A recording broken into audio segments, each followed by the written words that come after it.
In this video, you're going to learn how to solve trigonometric equations using factoring, and we're going to go through 3 examples together. So let's dive into this first example. We've got 2 sine squared x minus sine x minus 1 is equal to 0. So what we're going to do is we're going to factor this, and notice that this is a trinomial, 3 terms, they're separated by minus or plus sign. And sometimes when students first see this, it's a little bit different because we're factoring with trig functions as opposed to just factoring like a polynomial. And so what you can do is just kind of like an initial way of looking at this is I'm going to replace sine with y. So I'm going to call this 2y squared minus y minus 1 equals 0. So this is a little bit more familiar, right? And it's a little bit easier to factor. So we can think of this as doing the FOIL in reverse, or doing that multiplying binomials in reverse. And so we're going to say 2y times 1y, that gives us back the 2y squared. And then a negative 1 times a positive 1, that's going to give us this negative 1. And then the inside product 1y and the outside product negative 2y adds up to this middle term negative y. But we're not working with y's, right? We're working with sines. So what we're going to do is instead of y here, I'm going to write this as 2 sine plus 1, so 2 sine x plus 1, and instead of this y, sine x minus 1. Now after doing this a few times, you won't have to write it in this fashion. You can just dive right into the factoring with trig functions. But you can see here again, if we FOIL this out, we're going to get back this original trinomial up here. So now that we have it factored, we can set these groups or these factors equal to 0 and solve. So let's do that. We've got 2 sine x plus 1 is equal to 0, and we have sine x minus 1 equals 0. Here, if we add 1 to both sides, we get sine of x equals 1. Here, if we subtract 1 and then divide by 2, we get sine of x is equal to negative 1/2. Now what we want to do is we want to go to our unit circle and look at where is sine equal to 1 and where is sine equal to negative 1/2. Now if you need to review the unit circle, I've got a number of videos on my Mario's Math Tutoring YouTube channel that you can check out. But the sine is going to be equal to 1 right here, okay, because this is the point 0, 1, sine's the y coordinate, and sine's going to be equal to negative 1/2 right here and right here. See, this is a 30-degree reference angle, or pi over 6, a reference angle. And that's this coordinate here, you probably know this as negative square root 3 over 2, negative 1/2. And this is positive square root 3 over 2, negative 1/2. Again, that sine is the y coordinate, negative 1/2. Now, depending on the instructions, sometimes they'll say from 0 to 2 pi, that's once around the unit circle. Or they won't say that at all, and they want you to give a general solution. So what's interesting about this one, if we think about it from a general solution standpoint, do you see how these are like equally spaced around this circle? They're, let's see, this is 2/3 of pi, 2/3 of pi, 2/3 of pi, right? That adds up to a total of 2 pi. So when they're equally spaced like that, we could say that x, our angle, is equal to pi over 2, which is 90 degrees, plus multiples of 2/3 pi. So multiples of 2 pi over 3 times n, where n is an element of the set of integers. That's what that fancy z represents. Now, if the instructions say give all the solutions from 0 to 2 pi, not including 2 pi, right? Then we would just list them out. We'd say, okay, pi over 2 is our first one. And then over here, 7 pi over 6 is our next one. And then our third one here is 11 pi over 6. So depending, general solution or more specific, just once around the unit circle. Let's take a look at the next example. Okay, example number 2, we're taking the difficulty up a notch. We've got 3 secant squared x minus tangent x minus 7 equals 0. Now what's interesting about this problem is we've got secants and tangents. So ideally we want to get everything in terms of the same trig function. Now you might recall 1 plus tangent squared equals secant squared. This is one of our Pythagorean trig identities. And identity just means that these sides, left and right, are identical, which means we can make a substitution. Instead of secant squared, we could replace this with 1 plus tangent squared. That'll allow us to get everything in terms of the same trig function, in this case, tangents. So let's go ahead and distribute the 3.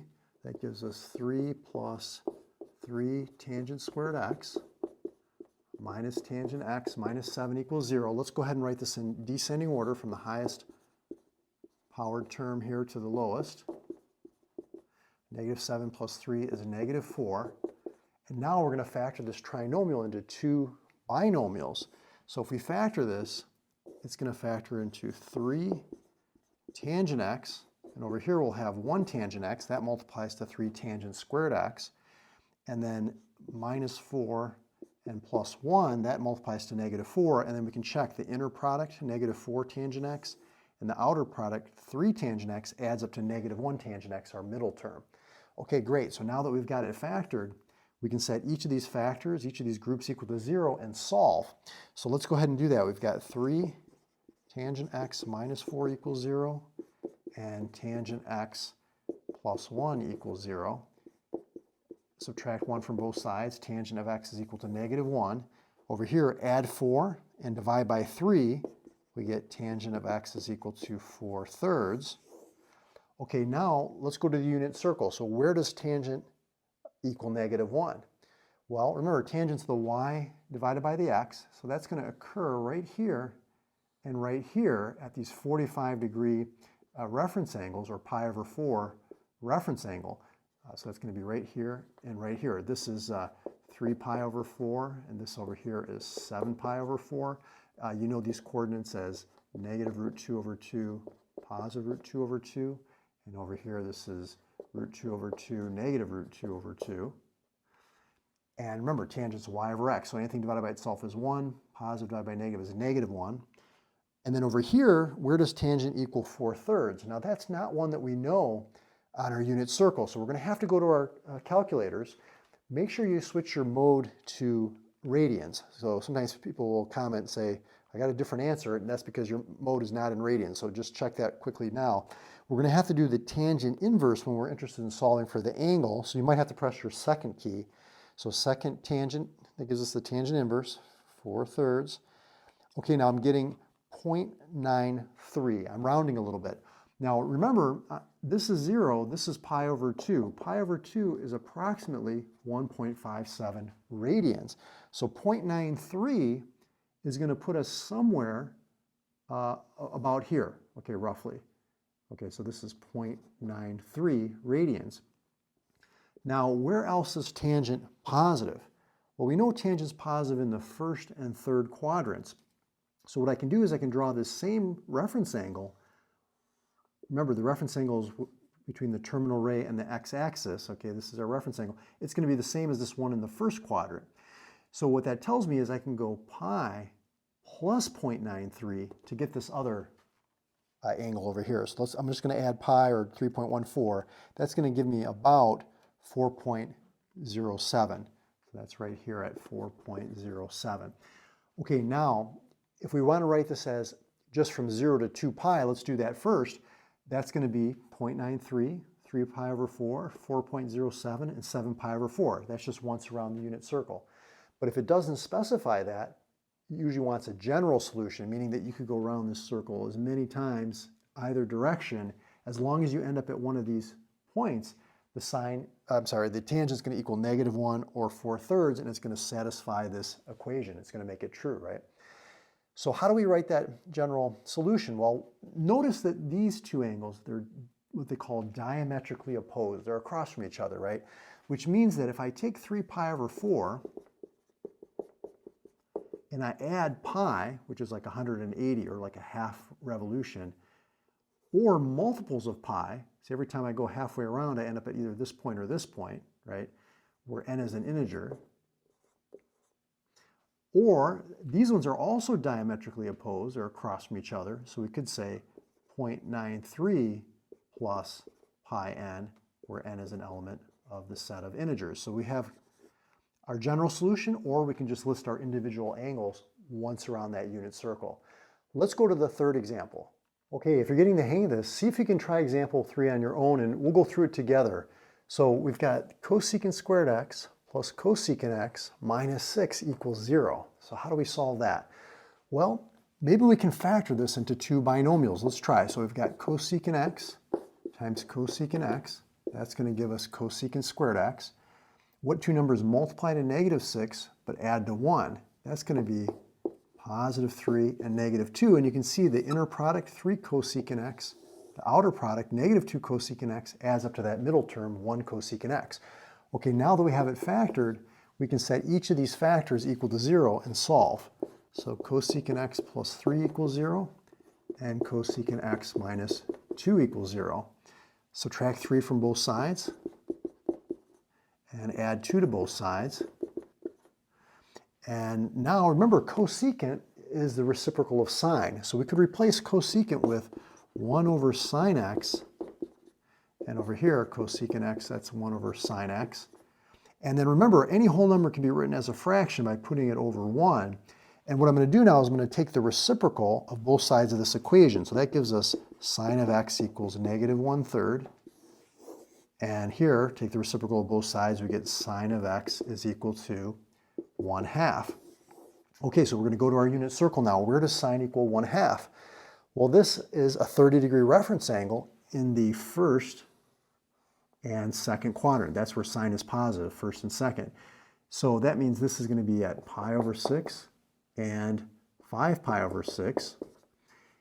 And where does sine equal -1/3? Well, sine is negative in the third and fourth quadrants, but it's not one that we know on our unit circle, which means, again, we're going to have to go to our calculators. So to find the angle, you're going to want to take the sine inverse. Again, make sure your mode is in radians. On my calculator, I have to press the second key, so sine inverse of -1/3. And I'm getting -0.34. I'm rounding a little bit. So negative angles, we go clockwise. That's going to put us somewhere over here. I'll just write this as -0.34. Okay, roughly right about there.